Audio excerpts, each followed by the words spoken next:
All right, well, here we go, guys.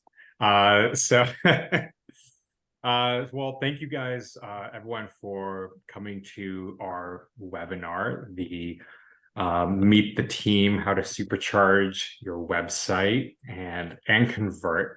This webinar really came around as a collaboration for, well, I guess we saw an opportunity to kind of enhance like the sales and marketing funnel and kind of like a little bit lesser known area, but no less important, right? So just kind of, while it may not be like a landing page, it may not be direct sales, the Meet the Team page is something that is considered in both of those funnels. So we were like, you know what, let's make sure there's absolutely no reason why anyone would be looking at anyone or anything other than your business. So we're hoping that you'll be able to grab some maybe like best practices, some little tips and tricks to implement. And then that's pretty much, I think it's pretty much it. Little logistics. I just ask that you would, if you have any questions, if you want to type them into the chat, we'll make sure to answer them at the end. We save some time for at the end, if they can hop on, either ask live or just type in the Q&A. But with that, I'm going to pass it over to Meesha, who's going to get it started. And so, Meesha, the screen's yours. Hi, everyone. Very excited today, as Chad has mentioned. We'll start with me, and then after I get done talking about a good portion of the design, Chad will talk about the headshots, and then Patrick will talk about the content. So can start to kind of dive in. So the biggest thing that we're talking about today is, as Chad had talked about, was optimizing your team page for conversions. Before we get into actually the topic itself, I want to take a minute to introduce myself. My name is Meesha. I have been building websites, honestly, since 2008, which somewhat dates me. I don't know if anyone here has ever used to build websites in Flash. That's how I started. I started building websites inside of Flash, and thanks to these beautiful devices that we have, Flash became obsolete. And I've just continued to build inside of different platforms, but I really love how websites can help convey a brand to users. It's just been my favorite thing, which is a weird favorite thing to have. Additionally, I started my own business in 2017 with the sole mission, again, of trying to help businesses grow their online presence, really taking my mission and my passion of websites and helping smaller businesses. In 2022, last year, I started a podcast specifically for women entrepreneurs. We talk about successes, failures, journey along the way. And then my favorite fact about myself is I am actually a mom to a pandemic baby that, honestly, if you ask her if she's a baby anymore, she will say, no, I'm a big girl. So that's a little bit about myself. But let's dive into some of the content that we're talking about today. So my portion of this, we're going to be talking about the design and some factors to consider as you're looking at how to design your team page. Now, there's two big things. So first of all, it's how do you take the approach of different options on the design? And then also, I want to make sure that we're talking about the missed opportunity of a direct contact. So are you giving a user a means of reaching out to your individual team member or your individual brand? And I'll explain why that's important in just a second. So let's baseline some terms here. So 4 big terms that I'm going to be using throughout this presentation. The first one is going to be called user intent. Now, this is a specific goal or purpose that a user is trying to achieve through your online search, through your website, whatever it is. What are they trying to achieve? Brand position is when we talk about the distinct place that your brand occupies in the minds of not only your target audience, but also how you're positioning yourself. A conversion, and for the purposes, at least for my presentation, there's multiple different things that can happen from a conversion standpoint. I usually allude this to an action item. Some people will say a conversion is like when someone buys, right? A purchase. But I also look at conversions as someone signed up for a newsletter or they've submitted a contact form. That would be a conversion. And then last thing is going to be a sales funnel. We're going to dive into this a little bit more, but a sales funnel is just the process a individual customer goes through in order to learn more about your brand to potentially convert. Now, why do you need a team page? So I will tell you that majority of the 200 plus websites that I have worked on throughout my whole entire career, that people who convert on a website will always go to a meet the team or an about page before converting. This is just basic logic, right? We all know this. People want to know who they're working with. They want to know who they're buying from versus what it is that they're specifically buying. So to that end, let's talk a little bit about the sales funnels and where your individual user might be based on a sales funnel and how the team page could really help with that overall process to conversion. So for these purposes, I'm only breaking down the sales funnel into 3 different sectors. So top, middle, and bottom. And there can be multiple. I mean, I think there's some that are like 10 different layers. But for here, we're looking at the top of the sales funnel as individual users that don't know anything about your brand. This is usually, they call this like the cold lead or the cold user that doesn't know anything about your brand. Now, a team page is a really good showcasing of what makes your brand different, giving them someone to connect to. Again, now we're having a user falling deeper down into the sales funnel and they're in the middle. So this might be someone who knows about your brand and might be comparing you to somebody else. Your team is in a phenomenal way of showcasing what makes you different, especially if that team is providing the services or, you know, helping build those individual products. Again, putting a face to a specific brand.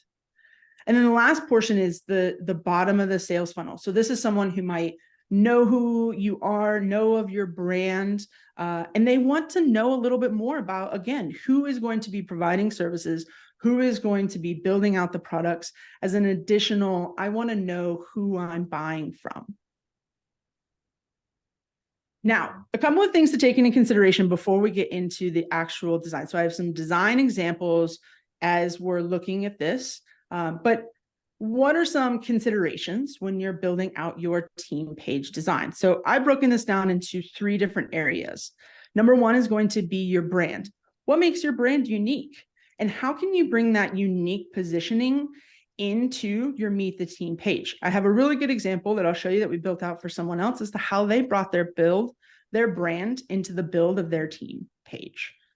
Additionally, let's think about what do our users need to see. So for example, the one that I'll show you is around therapists. They need to see the list of individual insurance providers that someone would take. That is something that a user needs to see. And then also let's take into consideration the size of your company. Are you a larger company or are you a smaller company? And how do you position that from a place of strength? Okay. So let's go ahead and dive into some options, some design options. So this is what I refer to as a brand forward Meet the Team page. Now, this is a video production company. They're very creative. They're also very individualistic and authentic in everything that they do. So what they wanted was a quote unquote traditional grid format of our whole entire team, but they also wanted a blank canvas for each one of their team members to have, them showcase themselves and their creativity. And I know Patrick is going to talk a little bit about how to position content for your individual bios, but this is where a brand brought in who they were specifically inside of their bios. So this person wanted to say, this is 4 truths about me, and there's listed out 5 different things. This person just wanted to have individual photos as to what she loves. And then this person wanted to have an actual traditional bio as far as like where he grew up from. So this was really going brand specific. Now let's talk about our user focused. Again, I started talking about this. So this is a list out of individual therapists as part of a counseling center. What is something that your users need to see? And in this case, what a user needs to see is the insurance accepted by the specific person. Also, they want to see what kind of treatments, right? Because it's very intentional. Some people are very intentional as far as the treatment options that they have. You would also want to see a name, you want a face to connect to. And in this case, they are very LGBT centered. So the pronouns are also very specific and intentional. Now, this is something that is created specifically for users. All right, let's talk about also the size, the last consideration. So you have two options here. You have a large team, as well as I will also talk about maybe you have 1 to 2 individual different people. So for large teams, usually displaying in a grid format like what you're seeing here is going to be a good solution. Although these photos not taken by Chad, because if they were, they would be a lot better. But having unique photos, as Chad will probably talk about per the individual, but in this case, keeping this grid format actually allows for their team to grow and then for the design to be maintained, especially as we're looking at like multiple different devices, because in a grid format like this, it can easily respond down from not only desktop down to a mobile phone. But it also gives us the ability to have individual filters up here. So if someone wants to see someone specifically that's an accountant, they can go and look at that filtered option of accountants per your larger team. And additionally, we're going to talk about this later on, but making sure that there's a means of contact inside of each one of your bios, or even, each individual area here. Sometimes you don't want them to go into a bio, but having this layout of an individual bio fully spelled out, make sure that there's a means of contact. They have call, email, LinkedIn. And then additionally, they also have, which again, Patrick will talk a little bit more about, but this individual accountant wanted to talk about a lot of the thought leadership that they were providing between articles, upcoming events, and individual videos. So putting those all together in a designated spot. Now let's quickly talk about your Meet the Founder page as an option if you are a solopreneur. So if you are a solopreneur, a good way of having a Meet the Team page is actually a Meet the Founder. So you still have an About page, and instead of a Meet the Team, you would have Our Founder or Meet the Founder. This gives you a little bit more of this kind of brings out your personality. Someone can talk more about maybe their family, maybe some interesting facts or some ungoogleable things about yourself, but also giving you an opportunity, much like you see here, for someone to click into a full bio, as well as clicking into a connect to, LinkedIn or whatever means of contact that someone wants. Now, last thing that I will leave you with is the action item that I've been talking about throughout as we've looked at a lot of these example designs. As I mentioned at the very beginning, most people that come into a site, they go to a Meet the Team page before they convert. So what you always want to try to do is make sure that it is very easy, very, very, very easy for a user to convert. So if someone is on the About page, you need to have a means for them to either connect with the individual person, much like the accountants that I showed, where there's a call, text, go into LinkedIn, or having a link to your contact page or contact form. This is just giving someone an opportunity to continue on the path to conversion and making it very easy. We don't want someone to pause and say, wait, how do I reach out to these people? Or I'm ready to convert. We want to make it super easy and also have a good understanding that we know the path that a user wants to actually take. So make sure that you're including contact information on your individual team members or a link to your contact form and or page. Now, that is all for me. Thank you very much. I'm very excited to have shared with you design. I'm even more excited to hear from Chad and Patrick about the rest of the components that make up a team page. Thank you, Meesha. Let me share my screen. Doing this.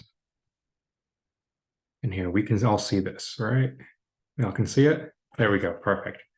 All right, cool. So thank you, Meesha, again, for covering especially the high level and the design and how so now I'm going to get to talk about how the headshots fit into this Meet the Team page. So again, I'm Chad. I always pride myself on providing stressless headshots for your team.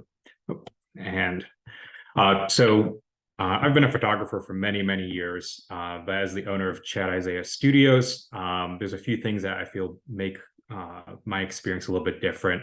The first being empathy, right? So we have regardless of like we have good lighting or anything, if you don't have like an authentic expression in your headshot, it's going to fall flat, no matter where it is, no matter what it is.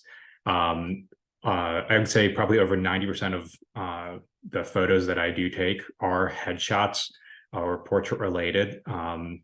So I get to see headshots day in, day out. And the last thing is I always tell people that you're either going to be laughing with me or you're going to be laughing at me when I'm taking your photos, which is great because at the end, I don't care. At the end of the day, the only thing that matters really is that, we get this shot. So fitting into the Meet the Team page, first question we do want to ask is, do your headshots fit your brand? And whether that's a personal brand, whether that is, as a solopreneur, whether it is, your corporate brand, or even just specifically for your own team. So first I want to show you what not to do. I will not name this company, but if we look at their headshots, this is a good sized team. But if you look at all their headshots, it's kind of like a hodgepodge, right? So there's some professional images and the professional images don't match. There's also some images that look like they were taken at a wedding. It looks like there may be a selfie in there.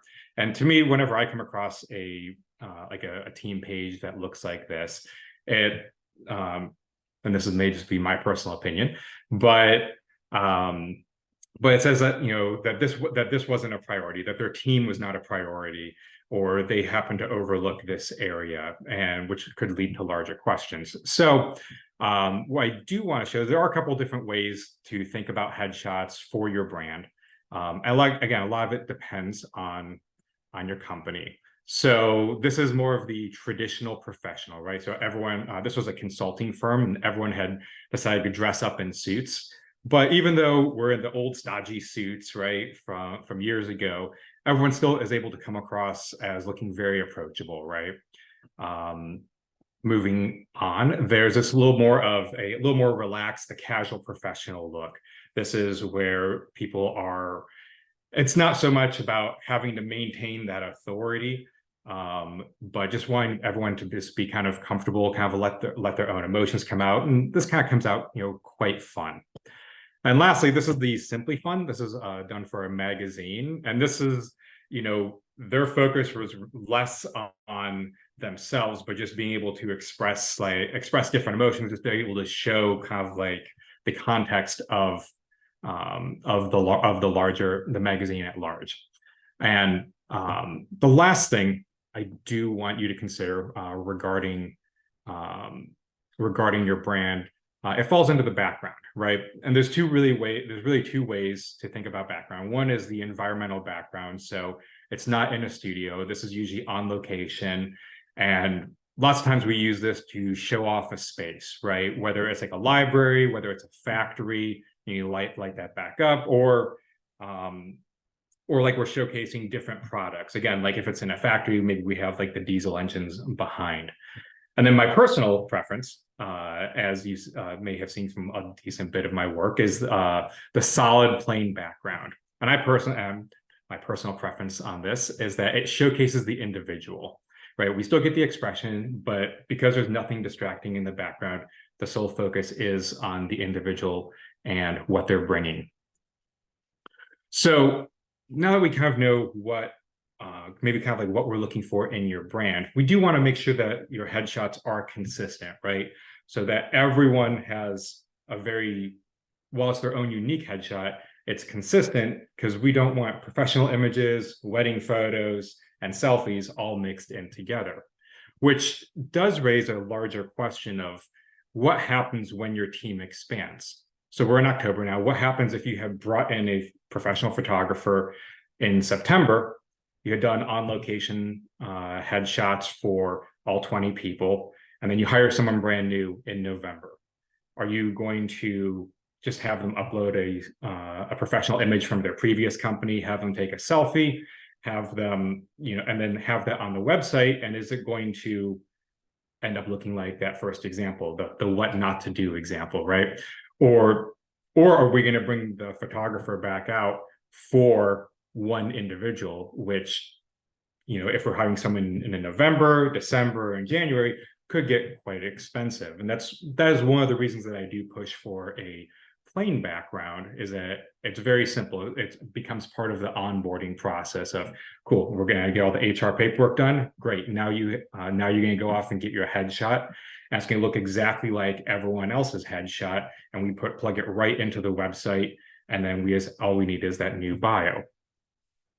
So again, we're staying consistent. What we do really want to focus on the lighting. And I believe that in a headshot, that the lighting should be unique enough that it's going to separate the person from the background. Whether it's a plain background, whether it's an environmental background, but it wants to create some sort of dimension. The last thing you want to see is having a photo where the person just kind of blends into everything else. It just, so you really kind of want them to pop off the background. And with lighting, there are a few concerns, whether you have a photographer, whether you are doing this yourself as a selfie, or whether you are taking the photos for your own team. We have to be concerned about color, and that plays into the temperature of light, which is a whole different topic.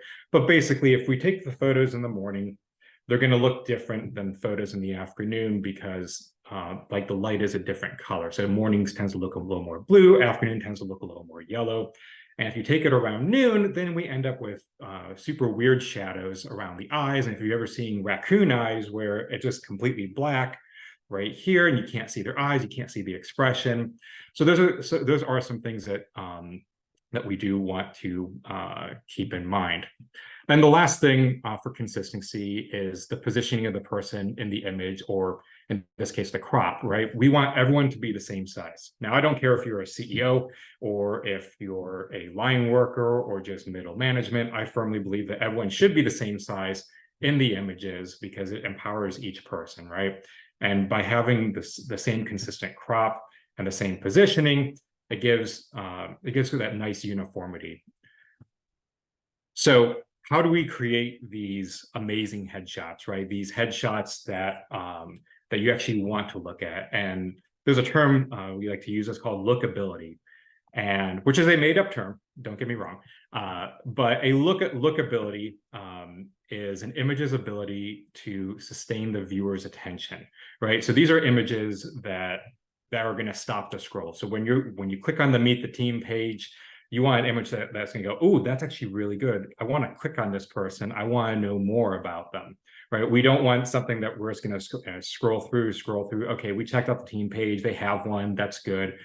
We want them to be able to stop and actually learn more about that person. So how do we get this lookability? Well, it all goes into the expression. I want to cover real quick the different parts of that expression. Then I'll go into a little bit on how to capture that expression. So creating great lookability honestly starts with the eyes. And we want that nice confidence in the eyes. And our eyes kind of exist in two states. They're either wide open and they are accepting lots of information, and then you end up like a deer in the headlights, because the deer wants to know that it's going to stay alive. But we also tend to look scared. The other way is when we're trying to like zero in and we're focusing, and when we have that look, kind of like it's kind of like a squinch, right? We're almost a squint, but somewhere in between. That's when you look confident, right? That's when you end up with like the George Clooney eyes. That's when you end up with the Angelina Jolie eyes. They're like, yes, I know exactly what I'm doing. So layering on top of the confidence in the eyes is we want that nice approachability from the mouth. And that's just something that is authentic to that person, or it's going to kind of speak, right? So in this case, this guy has a nice open smile, great teeth, right? He looks open, he looks friendly, like you can do business with him. And even if I go back one image, right? This guy right here, he still has a nice smile. Like he doesn't have that RBF that everyone talks about these days, but you're like, yeah, I would definitely do business with him. Like he knows like he's professional, he knows what he's talking about, but you can grab a beer with him, right? And the very last thing is we want the overall image to reflect that person's personality. And that's a combination, again, of the confidence from the eyes, the approachability from the mouth, but it also goes into, like the body position, or like just simply having a head position. Looking at two or three images side by side, they all may look almost exactly the same, but the image as a whole one of them goes, yes, this is exactly how I feel. This is exactly how they look. And this one's like, it's a great photo, but it's not me. It's not like if you met me in the wild, this isn't like my personality. And this one's a little bit harder to define. And that's why it's actually important that whether you're taking the photo or you're having a photographer, that there's communication. It's a collaborative effort between the person taking the photo and the person being photographed, right? So how do we nail this expression? This it's not just saying like we want the confidence in the eyes, the approachability from the mouth, but we need something that's called like facial expression coaching, because like when you stand in front of a camera, you tell someone to smile, it doesn't work, because you end up with like nice cheesy smiles, or you end up with people who just don't smile at all, right? And so facial expression coaching, again, if you are doing this with your own team, is being able to look at someone's face and being able to teach them about their face, and being able to say, okay, your eyes are going to do this, your mouth is kind of doing this, we're going to need a little bit more. You kind of be able to recognize specific, maybe one side of their face is a little bit better, but it's also being comfortable enough with the person that you're creating a safe environment, right? Because again, whether you say smile, people freeze up in front of the camera, right? Those authentic emotions, the emotions and like the expressions that you have when you're surrounding your friends, those don't naturally come out when you're looking down a camera. And that's exactly the expression that we want, is that nice, safe, secure, you feel safe to be able to express. And so really what a lot of that ties into is having empathy for the person who is in front of the camera, because it's rough. There's a reason that I stand behind the camera instead of in front of it most of the time, is that I know how rough it is, right? Because there's only 2 times that we consciously think about how we look. And it's when we're looking in the mirror every morning and we're noticing everything about our face. And then it's when we're looking down a camera, which is also a form of a mirror, but we have no idea what we actually look like. So now we're super concerned. And that's why there's that inherent level of trust between the person in front of the camera and behind the camera, being able to say like, don't worry, I have you, I got this. We're going to do this with your face. It's going to look fantastic. But it's also being able to recognize potential hangups that that person may have about their face, right? So say, for example, maybe there's a deformity, maybe they're super self-conscious about their teeth. Being able to work with them to either minimize that, or to be like, listen, like it's not a big deal. Don't worry about it. We're going to take care of that later on. And along with that, it goes into using inclusive language, right? So whether that is as simple as respecting someone's pronouns, or whether it is just kind of recognizing how they are and how they came into this photography experience, right? Being able to recognize that someone is having a rough day, and just kind of being able to meet them where they're at. And this last part kind of goes a little more into the finalization and like the retouching, but it's always best to work with a photographer, or again, on your team, if you're going to retouch, that someone who's worked with diverse clients, right? Because skin tones are probably one of the most important things that someone's going to recognize. It doesn't matter if we have a great expression. If you get photographed and you turn out and your skin has that blue tone to it, or that overly yellow, no matter how great their expression is, they're going to come back and say, it doesn't look like me, right? So it's all about the color. It's all about recognizing what needs to be done, what can and can't be changed. And with that, we're going to kind of end there, because I think that I hope that you've gotten something out that you can use to either photograph your own team, or if you don't feel comfortable photographing your team, you know what to look for in your next photographer, to make sure that we have a solid meet the team page.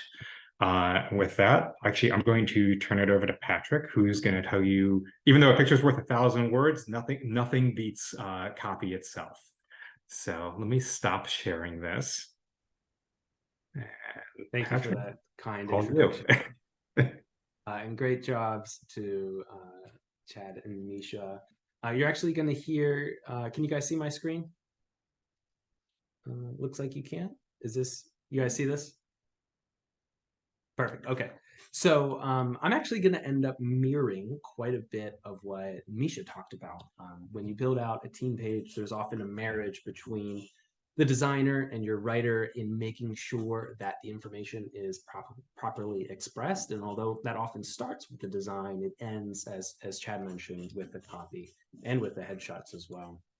So really quickly, I'll tell you a little bit about myself and Poetica Marketing. So I started Poetica Marketing in 2018. We actually celebrated our 5th year in business in July over the summer. So I was really excited about that.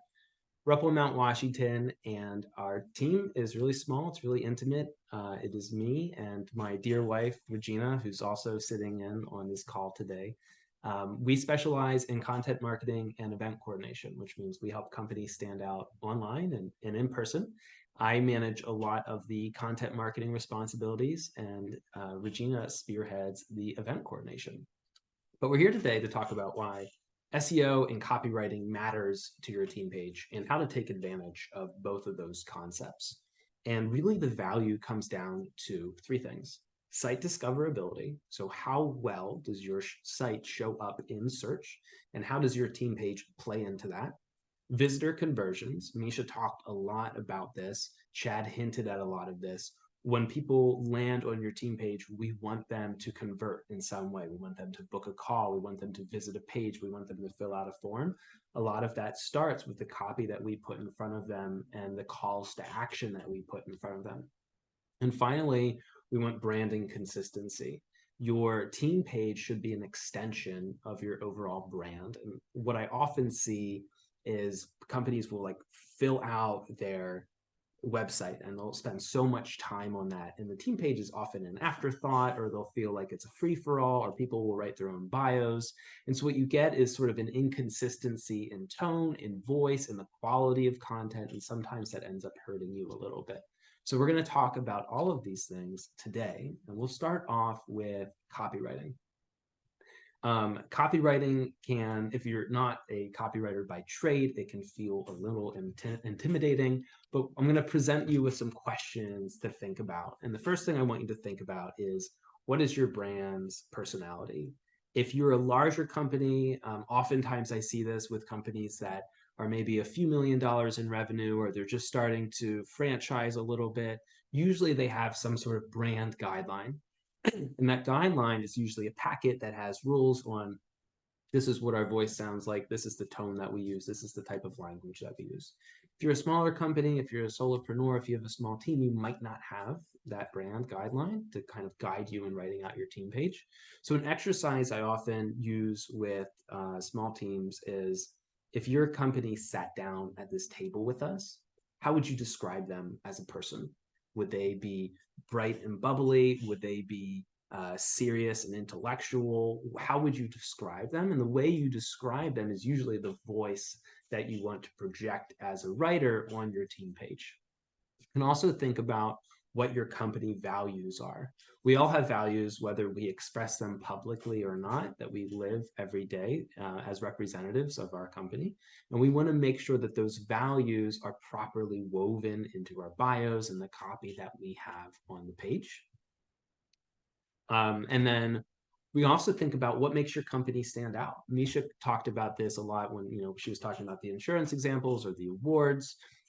This is also a place where we can really hype the value that we bring to the table as individual companies. And then, of course, what is the name, position, background of each team member? This is probably the copy we generally think about when we're filling out bios. And finally, are your team members responsible for creating content? And by that, I mean, do they write blogs? Are they responsible for a certain section of the website? If they are, it might be worth having a section in their personal bio that links out to the blog posts that they author as well. Meesha talked a lot about the value of the team page being humanizing your brand and emphasizing their expertise, and getting people over into the content they're generating is another way of emphasizing that expertise. So a quick example, and I'm cheating a little bit here by pulling up the Poetica team page. The reason I'm doing this, though, is because it fits nicely into the conversation, because I'm obviously intimately familiar with Poetica. But a little bit of background. For a long time before Regina joined, Poetica was just me. So when somebody interacted with the company, they were therefore interacting with me. And as a small business owner, I wanted every interaction to be really positive. I wanted it to be really friendly. I wanted to immediately project capability and honesty. Those were two values that were really important to me. So when we started building out this team page, we wanted to reflect those values as well. So what you'll notice, and we're not going to sit here and read through everything, but all of this is intentionally crafted. It's written in first person so that each of us have written out our own bios, and we use a friendly tone because, again, that's part of our brand personality. We want to be as friendly as possible. There's a balance of professionalism and personal life because those are things that are important to us. We don't want to come off too corporate. We don't want to come off too serious. And the formula for each of these sections is the same. We start off talking about our background and what we do within the company, and then what we do outside of work as well. You also notice the professional headshots in there. And we'll talk a little bit more about these CTAs as well in a moment. And I'm going to leave that as a little Easter egg for later. But with that in mind, let's switch over and talk a little bit about SEO. SEO stands for search engine optimization, which you probably know. If you don't, search engine optimization is the practice of priming a website or a web page so it shows up in search results on Google, on Bing, on other search engines. And your team page can play a part on that. And we'll talk about some deeper techniques for the rest of your website. But first, let's go over a quick SEO checklist. This is just a rundown of things to make sure that your team page does. These are 4 things I typically see missing on websites or that have just been kind of slapped together and aren't really correct. So one thing we want to have is make sure we have a unique page title. This page title is going to be the wording that you see up in the tab in your browser. That's going to be your page title. We want to make sure we have an H1, which is going to be the title on the top of the page itself. We want to have a meta description. I can't tell you how many websites and how many web pages I've seen that are missing a meta description. Meesha, you've probably seen this 100 times too. Meta description used to be the snippet of text that would show up in a search result for a page. In recent years, search engines have gotten more savvy about pulling what snippet of text somebody's actually looking for. But in general, a meta description serves as language to help search engines understand what your page is about. So if you've never written a meta description before, if nobody on your team has ever written a meta description before, it's probably a good indication to pop the hood on your website and just make sure that you have them, because if you're missing them, that could be hurting you a little bit. And finally, look at your actual URL. Does that URL, the language that you use in there, align with the page title and the H1? In general, if it's a team page, you probably want it to say something like Poetica Marketing Team in the page title, in the H1, and the URL. And having that consistency there will help you in search. So when people are looking for your team or they're looking for information about your company, Poetica Marketing Team page will show up in the search results. Another thing that you can do is leverage your employees' name value. So if you have a business owner who's really active in the community, if you have a sales team that does a lot of networking, if you have anybody on your team who's a minor celebrity, you probably have a certain amount of people out there in the community who are searching for your employees' information. They're searching for that individual, maybe hoping to find a LinkedIn account or a Facebook account, a way to reach out to them. One thing you can do and consider is building out not just a profile for that team member, but a page dedicated to them as well. So this is a therapy practice up in the North Hills. They have a team page that highlights each of their team members. They have a nice profile. And although I can't squeeze the whole page onto the screen, you can see it scrolls pretty far. Each of these individual profiles has a button that says basically book a call with each individual. And that page scrolls for quite a bit too, but it goes deeper into their background, into the education and certifications that they have, the people that they serve, and of course, there's a form here for contact. The reason this is so valuable, especially for Tommy specifically, is when you search for Tommy Ward, that individual team member page shows up. This is especially important for this company because the top result otherwise would be court cases about a Tommy Ward who was a murderer. So if this page didn't exist, the top result for somebody who's like, oh, I met Tommy over at this networking event. I would love to learn more about her. They did the search. They would be really confused, maybe a little bit upset, and turned off by the company. So if you want to deepen your SEO value from the team page, you could also consider creating individual team profiles. Another thing is to use links back to your individual products and services pages to emphasize individual keywords. So Meesha hinted at this, talking about do they own another section of the website? Do they create content that we want to link to? One thing you'll notice on the team page, and I promised you we would talk about this, our two big money makers on our site are our content marketing page and our event coordination page. Those are our two big primary services that we offer. Those are two pages we want to emphasize every single day. And so we have linked over to those because right after they read about us, they can also learn more about those services. Alternatively, we've also given them an opportunity to schedule a call with us. So if they've come to the About page, they've understood what we do, and they are charmed or feel confident in working with us at this point, we either want them to check out the service page or book a call with us. So both of those options are here. So to recap everything, as you're thinking about your team page from a copywriting and SEO perspective, use copy that reflects your company branding and values. Make sure you're following SEO best practices, and create and point to any other pages as necessary. With that, I think we are just wrapped up in the content section, and we'll take any questions. There is a Q&A open, and the chat is also open as well if anyone wants to drop anything in there. Oh, I'm sorry, Chad, did you have a section to close us out? Okay, perfect. Sorry, I didn't mean to steal your thunder. No, it's all good, Patrick. Thank you. Mm-hmm.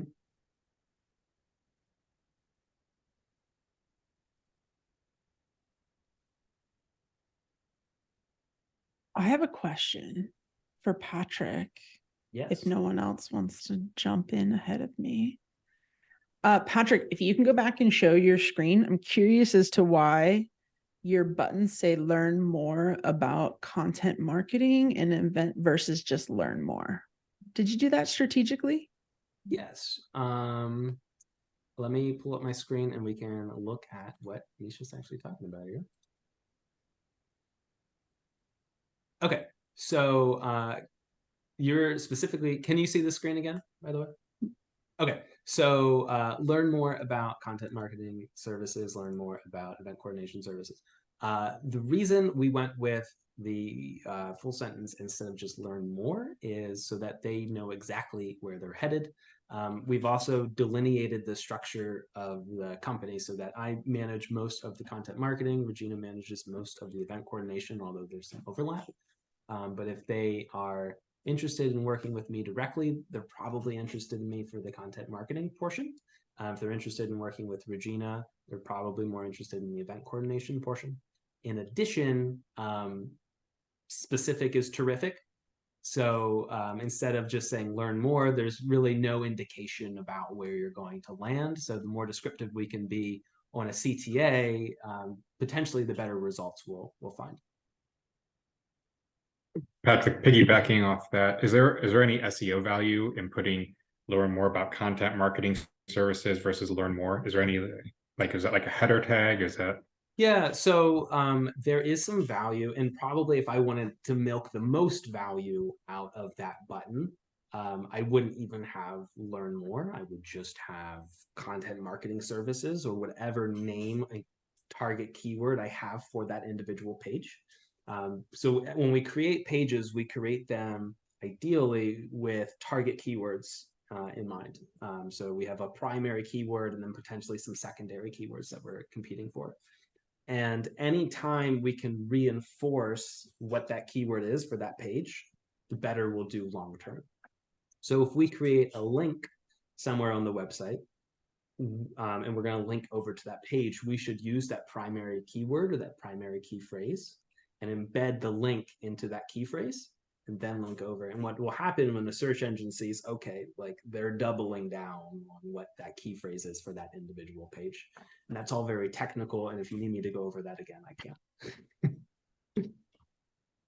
And it looks like there's another SEO question How do you directed towards Patrick. recommend the best ways to teach internal teams about the importance of SEO on the website and copywriting? The team I work with has no marketing background and believes they know more about marketing than the marketing team does. It has been really challenging. Thanks. That is a wonderful question. And Meesha, I imagine you might want to chime in on this as well. The importance of SEO is I look at your website as a salesperson who works around the clock 24/7. And the better equipped any salesperson on your team is, the better they're going to do. The way you equip your website as a salesperson is great design, great UX, great photography, great copywriting, but it's also in getting the traffic there. So if you haven't really thought about your website from an SEO perspective, you're not getting as much organic traffic, so you're not getting as many at-bats as a salesperson, your website serving as a salesperson. An easy way to check and kind of prove out how you're doing is to make sure that your website is in Google Search Console. This is a tool that is used for monitoring how your website performs specifically on Google. So you can see your company show up in search results here and there, but it's Google Search Console that's going to tell you this is the key phrase that you're showing up for and where you're ranking in the search results and how many people are actually clicking through. So if they're convinced that they're SEO experts, okay, maybe they are SEO experts, but you can use data to really determine how effective they are. And Google Search Console is a great starting point for that. Meesha, did you want to chime in on that? Because I know you in both. Yeah, I mean, you pretty much said what I would say is like, it sounds like your internal team is like needs to see it to believe it.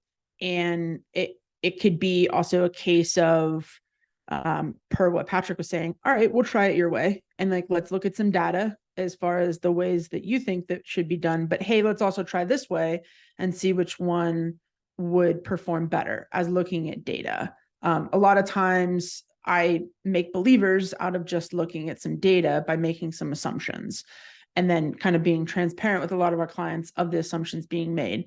Additionally, Beth, like I feel your struggle through that question. I will have to tell you, I feel your struggle on that question. But I would say another thing to maybe try is to figure out where their pushback is, and or if you know what the pushback is, figure out where their goals are. So why don't they want to do this? Why do they think it's better? What are their ultimate goals? And then try to get your SEO efforts to align with their goals. Sometimes it's just a kind of being a little bit more curious and then trying to figure out how you bridge that communication.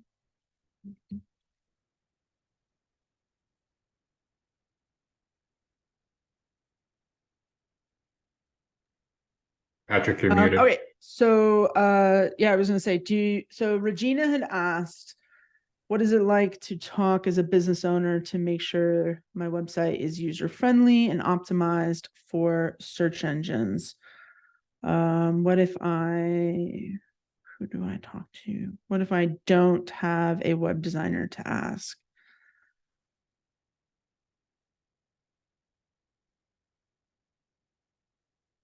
I think from a user ability standpoint, like So this is what I usually tell people. My first QA user tester was my mother, because I didn't have any staff. I didn't have anyone else to sort of look at, but my mother was my target audience. So is there someone that maybe you don't have a web designer to sort of ask, but you have someone who is your target audience, maybe in your peer network, that you could show your Meet the Team page and get some feedback, right? Hey, you know my team, you know my brand. Can you give me some general feedback as to how this page is laid out? Do you think that it's consistent with our brand? That would be my best suggestion. Sometimes just asking people, hey, what do you think about this? People like to share their opinions. I think that's great. I think I'll double or I'll emphasize that, because if you're not in the design world, sometimes you build something and you think it's beautiful and you think it's going to convert so many people, and then you're like, oh, why didn't that page work? Why isn't that converting anybody? So it is really valuable to have a second opinion, because sometimes the things we create aren't that great or aren't as good as we think they are. Meesha, do you have any thoughts on using tools like Hotjar to kind of help us understand how a website is being used? Yeah, so Patrick talked about a software called Hotjar, which does a couple of different things. It does screen recording, so you can like see the mouse moving around an individual website. It's very Big Brother-esque, so just preparing everyone. And also there's like heat mapping, so you can see where individual people will click. That really does help. I find that if you're not classically trained, or if you're not really focusing on user experience, that it might lead to just more confusion. Wait, why is someone clicking here? I don't quite understand. I've created a great intro. No one's clicking on this individual button. But sometimes it is nice to have a human sitting next to you and to ask some of those questions. But definitely there's all kinds of screen recordings and or heat mappers that you can try to install onto your site and see if that would, help with conversions. That's great. Dan asked about spam filters from Calendly. That is a great question, Dan. I wish I had an answer for you.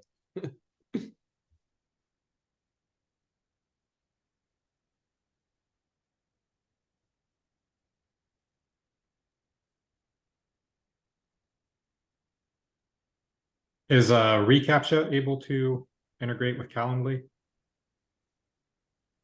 Maybe.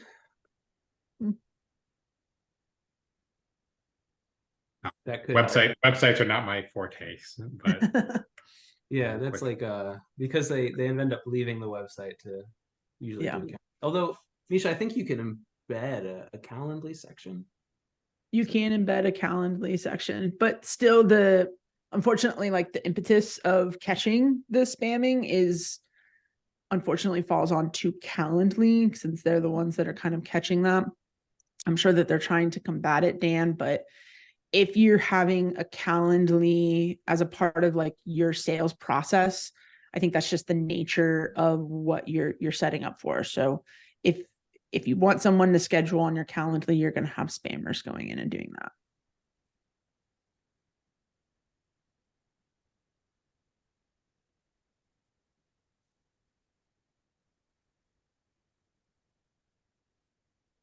Any other questions?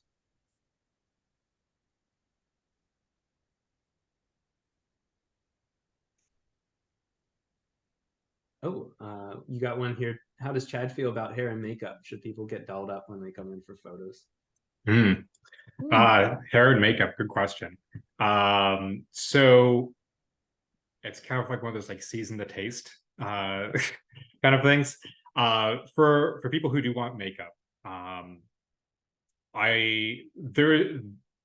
there's makeup for wedding days, there's makeup for every day, and there's makeup specifically for headshots. General rules of thumb is less is more. Much more natural skin tones, much more like, so staying away from like bright colors, anything that would like accentuate the eyes, because then the makeup gets accentuated as opposed to the eyes. Hair, as long as the hair is done in some capacity that like you just didn't roll out of bed, true story, it's fine. I guess if I had one suggestion, it would be that the hair that you have for your headshot should be something that you can do yourself and something that is recognizable if you meet them in person, right? Because we do want that headshot to be a reflection of it's a warm introduction to meeting you in person, to doing business with you. And so if it's an outdated hairstyle, your old headshot, it should be something that is very current. And then lots of times you can either do your own hair and makeup. Some photographers, myself included, also offer services where we partner with hair and makeup artists. So they work best with specific styles of shooting. But good question. Chad, I'm going to continue to put you on the spot if you don't mind. What do you? Oh, I didn't realize that Diane asked a question. I'll let Diane go first.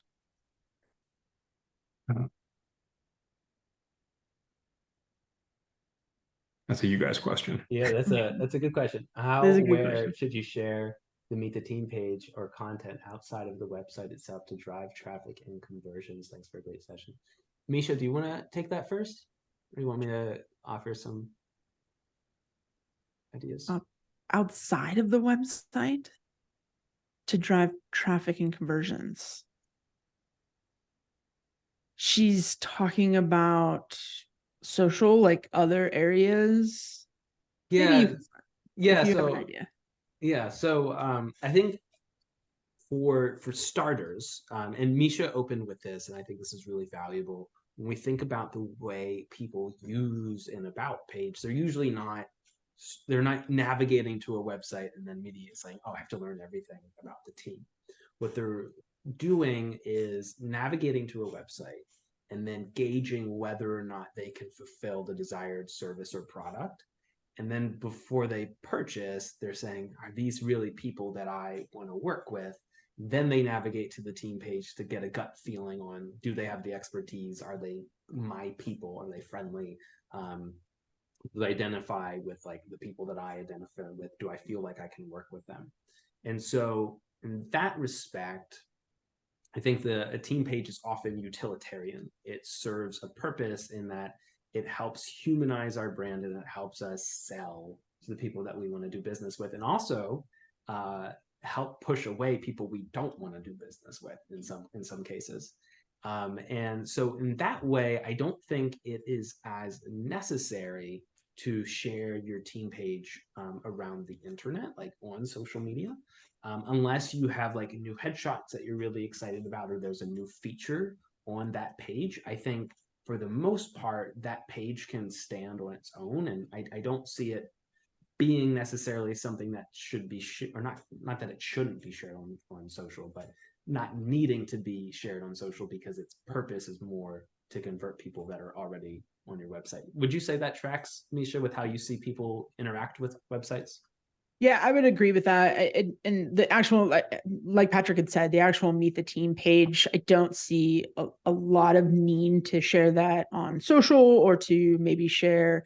I would say one thing that you could try is if you're onboarding new clients, you might want to send them to the Meet the Team page to know faces, to maybe a series of email introductions that are going to be coming into play. Something that is going to have a whole Meet the Team as a picture. Alternatively, if we're staying inside of the website, which I know that wasn't your question, but staying inside of the website, a good thing is, especially if you're providing a service, as to who is providing that service. And then also you can see the extended team to go over to the Meet the Team page. So a couple of ideas to drive some traffic to the Meet the Team page, aligned with, again, what your users want to see. Yeah. I have an outsider's perspective on this. Go for it, Chad. So someone who is not involved in websites in almost any capacity, I personally think that Meet the Team page is great for any type of networking events, where lots of times we go in, they ask for a website. Don't put your company's website. I don't know how many times I've seen check like a list of directories and their website is their company's site. I'm like, well, if I'm going to meet this person in person, I'd rather learn about them right there. Or likewise, if you're at any sort of like speaking engagement, or if you have any little piece of publicity written about you, I think it's much more beneficial to have that site or have that link redirect to that specific person as opposed to the company as a whole. Those are just the ones that kind of come to mind, but season to taste. That's a great point, Chad. I think another instance in where you might want to share it is anytime you talk about your company values or the things that make your company unique, especially if you're a company that's very outspoken about what drives you forward and the value that you bring to the table. Meet the team page in that context makes a lot of sense, especially if you've taken the time to write copy that reflects those values and really emphasized how you live those values on a daily basis. Great question. Cool. Well, we are at 12:02. We'll let everyone get back to their day. Thank you, everyone, for joining us for the last hour. I hope this has been very informational. I hope there's some good key takeaways. I really just value you just coming and sitting and listening to us. Thanks so much, everybody. Thanks, everyone. Thank you. Have a great day.